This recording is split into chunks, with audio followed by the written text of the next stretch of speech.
नमस्कार। नमस्कार सर। जी, आपका क्या नाम है? मेरा नाम आकांक्षा है। आप कहाँ से आए हैं? मैं हल्द्वानी जिला नैनीताल उत्तराखंड से आई हूँ।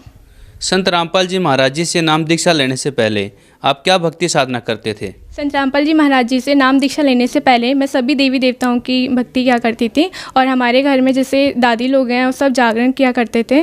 व्रत तीर्थ सब कुछ हमारे यहाँ होता है। देवी देवताओं की भक्ति करने से आपको क्या लाभ प्राप्त हुए? देवी देवताओं की भक्ति करते थे तो हमें उनसे कोई लाभ प्राप्त नहीं हुए हैं। हम बहुत ही दुखी थे। हमारा जो आर्थिक जीवन था बहुत बुरा चल रहा था और हम पापा कहते थे कि हमारी 2 टाइम की भी रोटी रोजी नहीं हो पाती थी पूरी और बहुत ही बुरी हालत थी। फिर आप संत रामपाल जी महाराज जी के शरण में कैसे आए? संत रामपाल जी महाराज जी के शरण में मेरे पिताजी 2002 से संत रामपाल जी महाराज जी का सत्संग सुना करते थे और उसके बाद संत रामपाल जी महाराज जी के कुछ नियम थे कि हमें नशा नहीं करना है और जैसे दहेज नहीं लेना होता है, दहेज लेना नहीं होता है, काफ़ी नियम थे। तो उससे पापा उससे डरते थे कि नशा नहीं करना है। पापा पहले बहुत नशा किया करते थे, मतलब वो दारू बहुत पिया करते थे और इससे हमें बहुत दिक्कत होती थी। तो उस कारण पापा जी जो थे वो संत रामपाल जी महाराज जी से जुड़ नहीं पा रहे थे। तो फिर बहुत पापा ने जब असली में जो उनका वेदों का और शास्त्रों का जो सुना कि जो संत रामपाल जी महाराज जी प्रमाण देते हैं, उन प्रमाणों को देख के संत रामपाल जी महाराज जी के, तो पापा जी ने सोचा कि अब और नहीं हो सकता, मुझे नाम लेना है।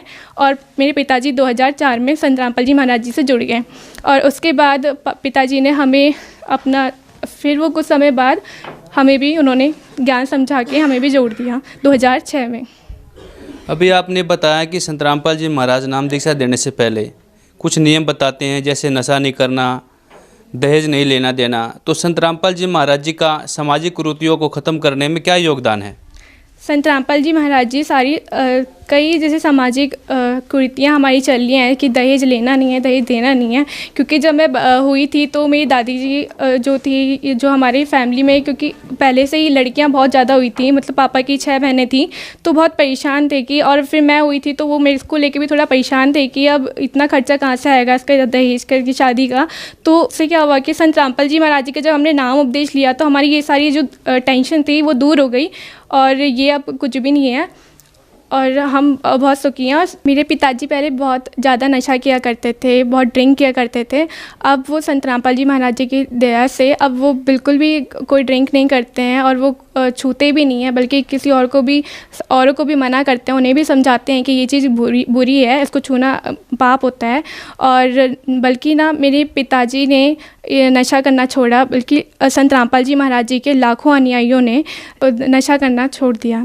संत रामपाल जी महाराज जी इस पूरी दुनिया में ना कि नशा छुड़वा रहे हैं, बल्कि वो बहुत अच्छे सामाजिक कार्य कर रहे हैं, सोशल वेलफेयर के काम कर रहे हैं। जैसे कि वो दहेज ना लेने को कहते हैं, ना देने को कहते हैं, और वो ये शराब पीने को, नशा करने को मना करते हैं। आप इतनी कम उम्र में भक्ति कर रहे हैं, लेकिन समाज में ये धारणा है कि बुढ़ापे में ही भक्ति करनी चाहिए।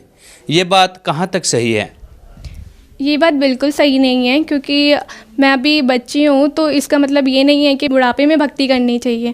क्योंकि आगे क्या होगा, कल क्या होगा, कल बाई चांस कल कुछ भी हो सकता है। जैसे कि बुढ़ापा आने से पहले जैसे मेरा एक्सीडेंट हो जाए या कोई भी दुर्घटना घट जाए, तो ये ज़रूरी नहीं कि मैं बुढ़ापे तक जीवित रहूँ और बुढ़ापे में भक्ति करूँ। जैसे ही पूर्ण संत मिल जाते हैं वैसे ही हमें भक्ति कर लेनी चाहिए, क्योंकि हमें कल का कोई भरोसा नहीं होता है। आप जन समुदाय को क्या संदेश देना चाहेंगे? मैं जन समुदाय को यही संदेश देना चाहूँगी कि संत रामपाल जी महाराज जी पूर्ण संत आए हुए हैं। जैसे कि मैं आपको बताना चाहूँगी कि गीता अध्याय 4 के श्लोक नंबर 34 में कहा है कि गीता ज्ञानदाता ने अर्जुन से कहा है, हे अर्जुन, उस पूर्ण परमात्मा की खोज कर और पूर्ण तत्वदर्शी संत की खोज कर और उसकी बताई गई भक्ति विधि कर और उससे नाम उपदेश लेके अपना जीवन सफल कर। और ये बताना चाहूँगी कि वो तत्वदर्शी संत आज रामपाल जी महाराज जी आए हुए हैं, आप जी उनसे नाम दीक्षा लो और अपना जीवन सफल बनाओ। संत रामपाल जी महाराज जी से यदि कोई नाम दीक्षा लेना चाहे तो कैसे ले सकते हैं? संत रामपाल जी महाराज जी से कोई अगर नाम दीक्षा लेना चाहता है तो वो सभी आप देख रहे होंगे कि जिस अभी जो चैनल चल रहा है उस चैनल के नीचे एक पट्टी चल रही है उसमें आप देख सकते हैं, उसमें फ़ोन नंबर्स दिए गए हैं, तो उन फ़ोन नंबर्स में आप कांटेक्ट कर सकते हैं और जान सकते हैं कि आपके नज़दीकी नामदान केंद्र कौन कौन से हैं, और वहाँ उनसे बात करके फिर वहाँ जाके आप नामोंदी ले सकते हैं। धन्यवाद। सच जी।